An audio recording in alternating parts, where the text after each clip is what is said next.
Assalamualaikum warahmatullahi wabarakatuh. Selamat pagi anak-anakku semua. Bagaimana kabar kalian hari ini? Semoga kita semua dalam kondisi sehat dimanapun kita berada. Ketemu lagi nih sama Ibu dalam mata pelajaran korespondensi. Sebelum kita mulai materinya, silahkan kalian siapkan buku catatan dan alat tulis dulu ya. Nah, setelah kalian menyiapkan buku catatan dan alat tulis kalian, mari kita mulai pembelajaran kita pada pagi hari ini. Hari ini yang akan kita pelajari adalah kompetensi dasar 3.2, yaitu menerapkan komunikasi melalui telepon dalam bahasa Indonesia. Kalian tentu sudah tidak asing lagi ya dengan istilah telepon, dan mungkin kalian juga sudah pernah mencoba berkomunikasi menggunakan telepon. Tapi, tahukah kalian bahwa untuk melakukan komunikasi yang baik menggunakan telepon, kita harus mengikuti etika dan langkah-langkah yang tepat. Untuk itu, tolong disimak penjelasan dari Ibu ini ya. Nah, hal yang pertama yang harus kita mengerti adalah apa yang dimaksud dengan hubungan telepon. Hubungan telepon itu dapat diartikan sebagai hubungan komunikasi langsung jarak jauh untuk menyampaikan dan menerima pesan atau informasi melalui alat elektronik dari satu pihak ke pihak lain. Nah, hubungan telepon ini juga dapat diartikan sebagai bentuk komunikasi tidak langsung. Kenapa disebut komunikasi tidak langsung? Karena antara komunikator dengan komunikan itu tidak saling bertatap muka, tapi mereka berada di tempat yang berbeda. Mereka bertukar informasi menggunakan perantara. Nah, perantaranya ini adalah pesawat telepon. Sampai sini tolong dipahami ya apa yang dimaksud dengan hubungan telepon itu.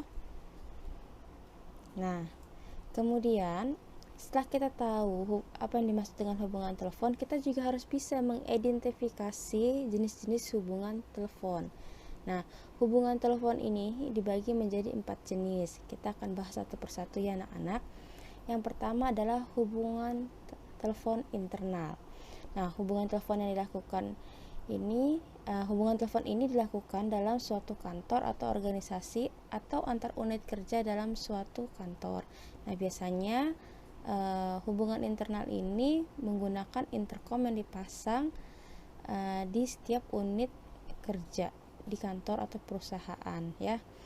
Nah, yang kedua adalah hubungan telepon lokal. Hubungan telepon ini dilakukan antara dua orang secara langsung pada suatu daerah tertentu dalam satu kota. Dalam hubungan telepon suatu kota ini, Anda tidak perlu menggunakan kode wilayah. Contohnya, saya tinggal di Jakarta Barat. Saya ingin menelpon teman saya yang ada di Jakarta Timur. Nah, untuk bisa berkomunikasi menggunakan telepon, saya hanya butuh nomor ponselnya saja atau nomor teleponnya saja, tidak memerlukan kode wilayah. Kenapa? Karena saya dengan teman saya tempat tinggalnya masih sama-sama di wilayah DKI Jakarta. Kecuali teman saya ini tinggalnya sudah di luar kota, maka kita membutuhkan yang namanya kode wilayah. Nah, hubungan telepon yang ketiga adalah hubungan interlokal, yaitu hubungan telepon jarak jauh antara dua orang yang berbeda kota. Contohnya, hubungan telepon antar kota atau antar provinsi, tapi tetap satu negara. Nah, untuk melakukan hubungan telepon ini, kamu ini harus lebih dulu menekan tombol atau nomor kode wilayah tempat yang dituju. Contohnya, Anda akan melakukan panggilan interlokal ke Kota Bogor. Yang pertama harus Anda lakukan adalah kalian cari kode wilayah Kota Bogor. Kalau Jakarta kan 021. Nah, kode wilayah Kota Bogor itu 0251. Nah, kemudian nomor telepon tujuan, dan yang terakhir bagaimana cara menelponnya adalah pertama kalian tekan dulu kode wilayahnya, yaitu 0251, kemudian diikuti dengan nomor telepon tujuan ya. Jadi kalau misalkan kalian ingin telepon teman kalian yang ada di luar kota, kalian harus tahu dulu kode wilayah telepon di tempat tinggalnya. Nah, kode wilayah ini bisa kalian cari di internet ya. Banyak yang menyediakan informasi mengenai kode wilayah telepon di Indonesia. Yang keempat adalah hubungan internasional. Hubungan telepon antar satu negara ke negara lain. Jadi hubungan internasional ini diartikan sebagai hubungan telepon antar satu negara ke negara lain.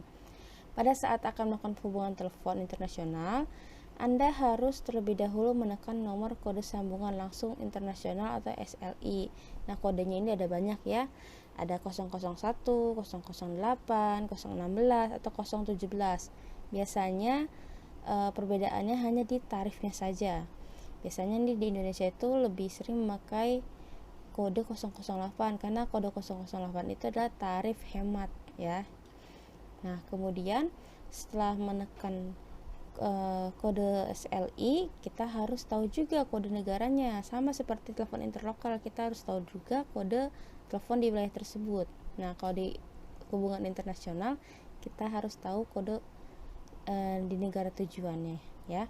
Kemudian kita tekan nomor kode wilayahnya, kemudian tekan nomor telepon yang dituju. Nah, ini contohnya.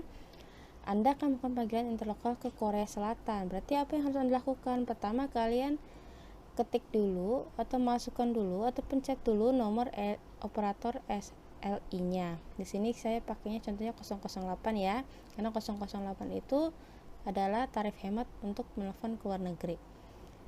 Nah, kedua, kode negara tujuan. Nah, Korea Selatan itu kode negara tujuannya ada 82.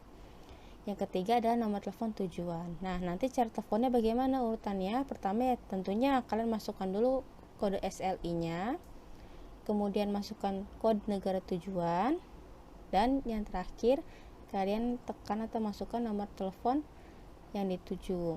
Kode SLI dan kode negara tujuan bisa kalian lihat di internet. Biasanya kalau SLI itu harus didaftarkan dulu ya di operator-operator yang kalian gunakan. Nah, untuk kode negara tujuan kalian bisa cari di Google. Itu banyak menyediakan informasi mengenai kode negara tujuan. Nah, tadi kalian sudah belajar tentang jenis-jenis hubungan telepon. Sekarang kita lanjut ke materi selanjutnya, yaitu etika penanganan telepon. Etika penanganan telepon ini dibagi menjadi dua ya. Yang pertama secara umum dan secara khusus. Sekarang kita bahas dulu yang secara umum. Pertama, pegang gagang telepon, dekatkan dengan telinga dan mulut agar suara Anda jelas terdengar dan suara yang Anda terima juga jelas. Harus diingat, mengangkat gagang telepon itu menggunakan tangan sebelah kiri, sedangkan tangan sebelah kanan Anda standby untuk mencatat pesan telepon. Kedua, siapkan selalu alat tulis dan buku catatan untuk mencatat pesan. Ketiga, usahakan bunyi nafas Anda teratur dengan baik. Jadi, pastikan kalian tenang, nafas kalian atur, jangan terkesan seperti orang yang terburu-buru atau tergesa-gesa, atau istilahnya kayak orang yang ngos-ngosan ya. Keempat, hindari penggunaan kata halo saat membuka percakapan. Kita mungkin biasanya menggunakan kata halo, hai, assalamualaikum saat memulai pembicaraan melalui telepon. Kata ini tidak buruk, tapi kurang tepat. Jadi jika kalian ingin mengucapkan salam, kalian bisa mengatakan selamat pagi, selamat siang, atau selamat sore. Kemudian, berusaha menyimak dengan baik ketika penelpon berbicara. Jadi saat kita sedang ada di sambungan telepon, kita harus fokus dan menyimak apa yang disampaikan si penelpon dengan baik. Kita tidak boleh melamun atau mengerjakan hal-hal lain. Kemudian, tanggapi dengan cepat maksud pembicara penelpon. Jadi kalau si penelpon ingin berbicara dengan atasan kita, kita harus langsung menanyakan ke atasan kita, apakah atasan kita bisa menerima telepon atau tidak. Jika iya, kalian langsung sambungkan teleponnya ke atasan kalian. Tapi jika tidak, kalian sampaikan kepada si penelpon bahwa atasan kita saat itu belum bisa menerima telepon, ya. Kemudian, berbicara dengan sikap menyenangkan dan hindari kata-kata yang menyinggung. Jadi berbicaralah dengan nada yang ramah, nada yang bersahabat, dan pilihlah kata-kata yang sopan ya. Kedelapan, berbicaralah dengan tempo suara yang wajar. Tempo suara yang wajar itu seperti apa? Yang tidak terlalu keras, tidak terlalu pelan, kemudian tidak terlalu cepat ya, atau terlalu lambat. Jadi berbicaralah sewajarnya yang enak didengar oleh si penelpon, seperti itu. 9. Apabila Anda yang menelepon, pastikan Anda tahu siapa yang ingin kalian telepon. Jadi kalian harus tahu dulu nama dan jabatan. Kenapa jabatannya juga harus kalian tahu? Karena bisa saja di satu perusahaan terdapat tuh orang yang namanya sama tapi dengan jabatan yang berbeda. Kemudian ke-10, hindari penggunaan telepon kantor untuk kepentingan pribadi. Jangan sekali-sekali kalian menggunakan telepon kantor untuk urusan pribadi. Misal, menelpon keluarga kalian, menelpon orang tua, saudara, menelpon teman, menelpon pacar, menelpon istri, dan lain sebagainya. Karena apa? Pertama, itu tidak sopan, tidak benar. Yang kedua, takutnya ada telepon penting yang tidak masuk karena jaringan telepon perusahaan kalian sibuk karena kalian pakai. Kemudian terakhir, sebagai penutup percakapan, sebaiknya Anda tanyakan, ada lagi yang bisa saya bantu, Pak, Bu, untuk mengkonfirmasi atau memastikan bahwa si penelpon sudah menyampaikan semua keinginan atau tujuannya menelpon ke kita, seperti itu ya. Selanjutnya, etika penanganan telepon yang secara khusus. Nah, secara khusus itu dibedakan menjadi dua macam ya. Yang pertama, ketika melakukan panggilan telepon, dan yang kedua, ketika menerima panggilan telepon. Nah, kita bahas dulu etika berbicara ketika melakukan panggilan telepon. Yang pertama, pastinya kita ucapkan salam. Tadi, selamat pagi, selamat siang, atau selamat sore. Begitu telepon kita diangkat oleh penerima telepon. Kedua, setelah mengucapkan salam, sebutkan nama Anda, nama perusahaan Anda, dan utarakan keinginan Anda untuk berbicara dengan orang yang ingin Anda tuju. Contoh, selamat siang, saya Nia dari PT ABC. Saya ingin bicara dengan Pak Budi dari Departemen Keuangan. Apakah Pak Budi dapat menerima telepon saya? Seperti itu ya. Jadi langsung kalian sebutkan nama dan identitas kalian, juga tujuan kalian dan siapa orang yang ingin kalian telepon. Ketiga, apabila orang yang dicari sedang sibuk atau tidak ada di tempat, Anda disarankan untuk menghubungi kembali. Segera ucapkan terima kasih dan katakan bahwa Anda akan menghubungi lagi dalam beberapa saat kemudian. Nah, saat ini kalian hindari penggunaan kalimat yang memerintah seperti cepat sampaikan ya, kemudian saya akan telepon 1 jam lagi ya. Nah, hindari nada-nada yang memerintah seperti itu. Kemudian jika memang tidak bisa tersambung, jangan sekali-sekali menggerutu atau ibaratnya mengomel kecil, mendumel seperti itu ya. Harus tetap ramah gitu.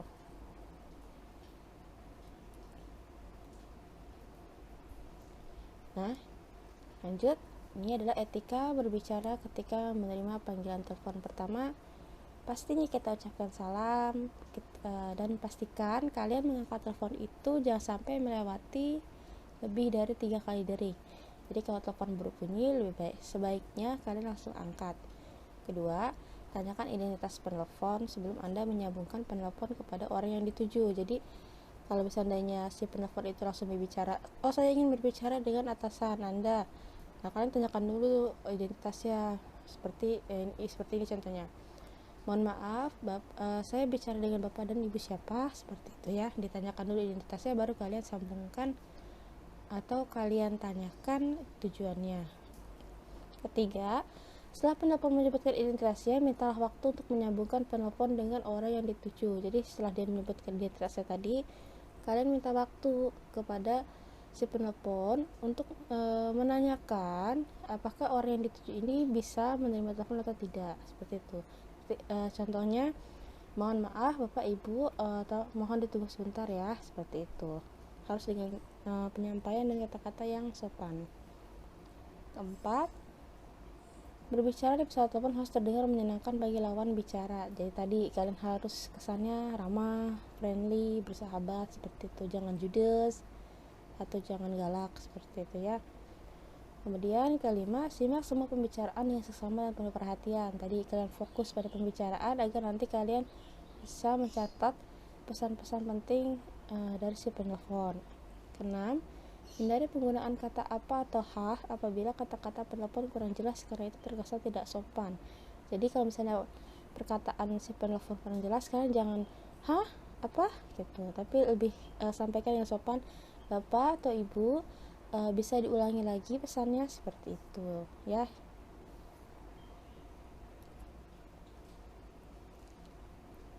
Nah, cukup sekian materi kita pada hari ini. Nah, jangan lupa dipelajari dan diulang kembali materinya. Kemudian selama masa PPKM ini tetap jaga kesehatan, patuhi protokol kesehatan. Ya, jangan lupa pertama kalau memang tidak penting-penting sekali keluar rumah, jangan keluar rumah, tetap di rumah saja. Dan jika memang harus keluar rumah, jangan lupa menggunakan masker minimal 2 lapis ya, masker medis 2 lapis. Kemudian jangan lupa cuci tangan setelah kalian melakukan aktivitas apapun. Kemudian jaga jarak kalian, hindari kerumunan ya. Dan satu lagi yang penting adalah tetap jaga kesehatan dengan rajin berolahraga dan mengkonsumsi makanan sehat. Oke, sekian pertemuan kita hari ini. Sampai jumpa. Nah, anak-anak jangan lupa subscribe channel Ibu dan klik like agar Ibu tambah semangat membuat video pembelajaran untuk kalian.